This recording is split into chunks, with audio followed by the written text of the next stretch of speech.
মানে ওদেরকে আমি খুব মিস করি। আসলে আমি সব জায়গায় ফ্রেন্ডলি। রাগ নরমালি আমরা আমাদের প্রিয়জনদের সাথেই করি। মানে বাইরের মানুষকে খাইয়েছি খুব কম। আসলে যখন স্কুলে পড়তাম তখন মাঝে, মাঝে এমন হতো যে খুব বৃষ্টি হয়েছে, তখন আর আমরা কোনো যানবাহন নিতাম না। তো বৃষ্টিতে হেঁটে, হেঁটে বাসায় আসতাম।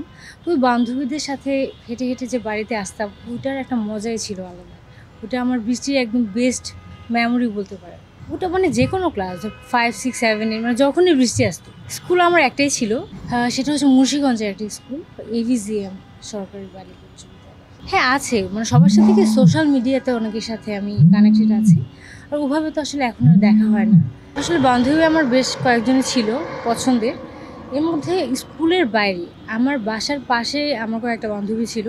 মানে ওদের সাথে আমার খুব ভালো স্মৃতিও আছে। মানে ওদেরকে আমি খুব মিস করি। কারণ হচ্ছে কি প্রি স্কুলের টাইমে যেই টাইমটা থাকে ওই সময় যাদের সাথে বন্ধুত্ব হয়, ওই বন্ধুত্ব আসলে আমি মনে করি অনেক দীর্ঘস্থায়ী হয়। মানে ওই স্মৃতিগুলো আসলে ওভাবে ভোলাও যায় না। তো আসলে একজনের নাম ওভাবে আমি বলতে পারবো না। আসলে আমি সব জায়গায় ফ্রেন্ডলি। মানে বিষয়টা হচ্ছে কি একটা মানুষের অ্যাপ্রোচ আমার প্রতি কীরকম ওইটার উপরেই আসলে আমি কতটুকু ফ্রেন্ডলি হব সেটা নির্ভর করে।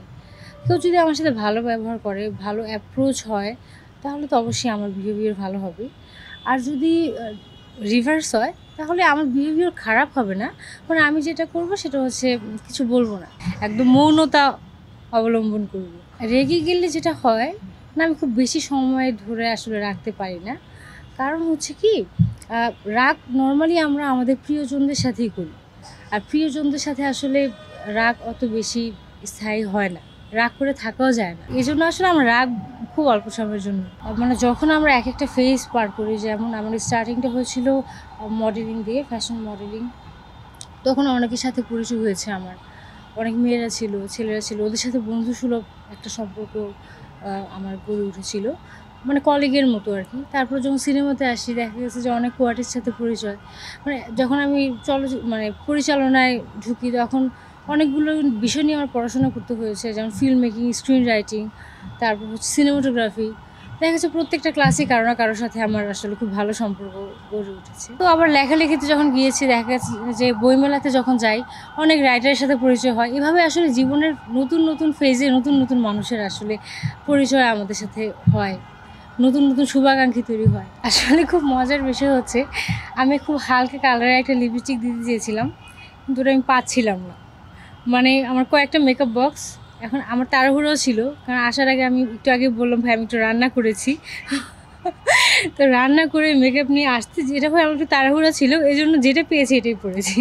তো এটার পিছনে আসলে তেমন কোনো বিচার বিশ্লেষণ করিনি। মুরগির মাংস, সবজি, ডাল, ভাত সবগুলো রান্না করেছি। আমার রান্না সবসময় আসলে আমার ফ্যামিলি মেম্বার্সরাই খায়। মানে বাইরের মানুষকে খাইয়েছি খুব কম, মানে আত্মীয় স্বজনদের মধ্যে কেউ খেয়েছে, ওরা বলছে হ্যাঁ ঠিক আছে যারা খেয়েছে। আসলে কি আমি রান্না করলে তো খেয়ে অভ্যস্ত, ঘরের রান্না। তো দেখা যায় না ঠিক আছে, মানে আমার আম্মু যেরকম রান্না করে, মায়ের রান্না তো আমাদের সবার পছন্দ।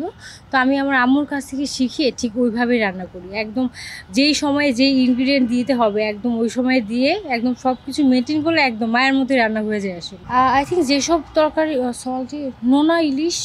আপনি বসে আছেন আপনার কলিগের সামনে, এখন সে যত সেক্টরেই কাজ করুক না কেন আপনার কলিগ না, তখন আমি আমার ফোনের ক্যামেরা ইউজ করতাম। আমাদের কাছে যা অ্যাভেলেবল ছিল তাই দিয়ে পছন্দ করতাম। আমার ঠিক মনে নেই, বাট নোকিয়া ছিল 2019-এর দিকে। তো আসলে আমার লাস্ট মনে আছে আমি নোকিয়ার একটা ফোন ইউজ করেছিলাম, সেটা মনে হয় 11-12, নোকিয়া এক্সপ্রেস মিউজিক এই টাইপের একটা ফোন ছিল মেবি। কোন ইয়ারে 11-12 হবে। আর এর আগে হচ্ছে নোকিয়াই ফোন ছিল, কারণ ওই সময় আসলে বেশিরভাগ মানুষ নোকিয়া ইউজ করতো। তাছাড়াও যেটা হতো আমার ফ্রেন্ডসদের ক্যামেরা ছিল, তখন তো 35mm ছিল, 35mm ছবি তুলতাম, প্রিন্ট করতাম।